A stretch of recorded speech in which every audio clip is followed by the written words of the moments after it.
Cultural appropriation.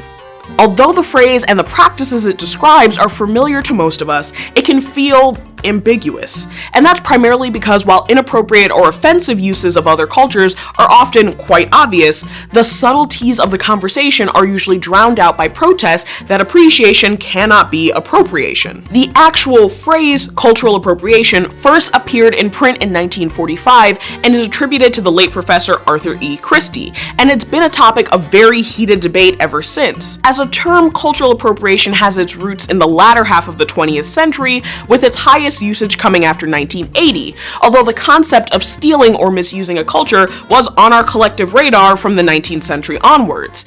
And marginalized groups have been speaking up against cultural appropriation that either diminishes or sidelines the contributions of the people who created certain practices. But at the heart of these conversations are three daunting and often amorphous concepts. First, what even is culture?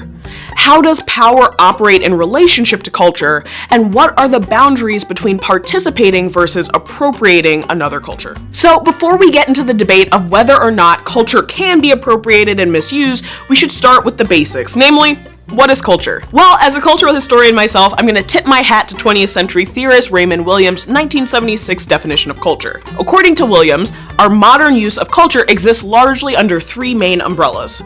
First, there are the intellectual and spiritual and aesthetic development realms of culture that encompass shared ideologies and beliefs. This is probably the least tangible portion of culture. Two good examples are the concept of a shared faith or patriotism. Both have a fixed set of values and ideas attached to them and can inspire cultural production, but they are also ideologies that exist even if they aren't being actively enacted. So you can feel patriotism even when you're not actively performing a ritual that displays it. Just like you can experience shared faith even when you're not engaging in religious ceremonies. Then there's a portion of culture that covers the shared way of life of a defined group of people, meaning the way that a fixed group interacts and lives in accordance with their common ideologies. This can be very specific, like the shared lifestyle of one finite group of people, or extremely expansive, like a shared reality that extends between all of humanity. So as far as we know, all humans share the earth.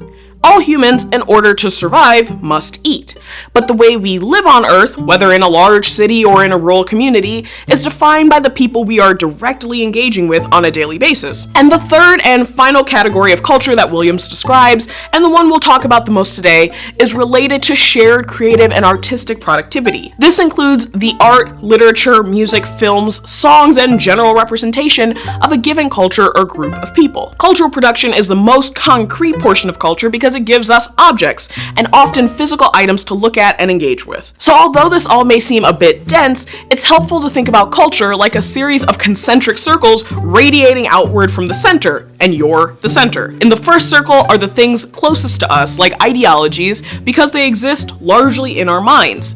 Then we have shared ways of life, or things that we engage in with people directly around us. And in the farthest circle is cultural production, or the objects, artworks, and creations that express our culture and that we shuttle out into the world. And being farthest away from the center, that's also the sphere most prone to traveling far away from its original context and therefore being taken up elsewhere. And now that we've briefly waded through the waters of what exactly culture is, you've probably found the underlying connective tissue of these three spheres, namely that culture is shared and big and constantly occurring. Plus, it's a bit like language because it needs a collective of people to make a shared meaning. So often when people argue against the existence of cultural appropriation, the basis of the argument is centered on culture's shared nature, since something that is shared isn't owned by one particular person. But there's a weakness in this argument of ownership that stems from the way we think about possession. Some forms of ownership are rather straightforward and therefore easier to understand.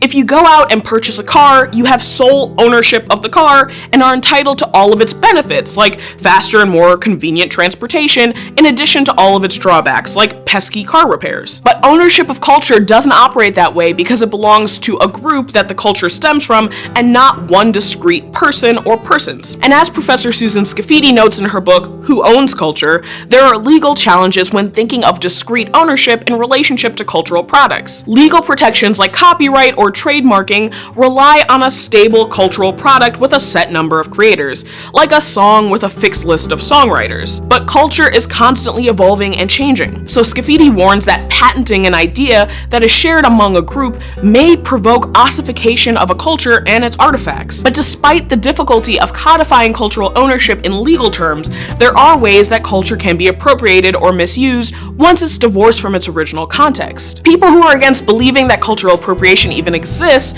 often say that America is a melting pot of various cultures, and therefore no one should be allowed to lay ownership to any particular form of expression.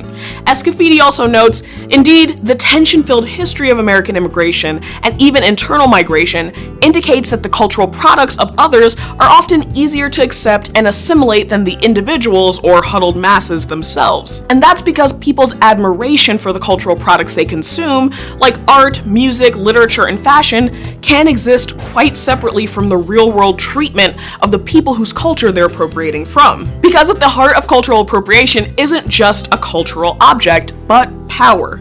Appropriation happens when you have a position of power or a member of a dominant culture who's able to take the parts of a marginalized culture that you enjoy, divorce them from their original meaning, and use them for entertainment value without considering their original context or having to deal with the negative ramifications that someone from that culture would have to deal with as a result of that same action. So while it may seem benign to the person who's extracting and enjoying the culture, the resulting damage can have real-world implications for the people whose culture has been misrepresented or misused. So let's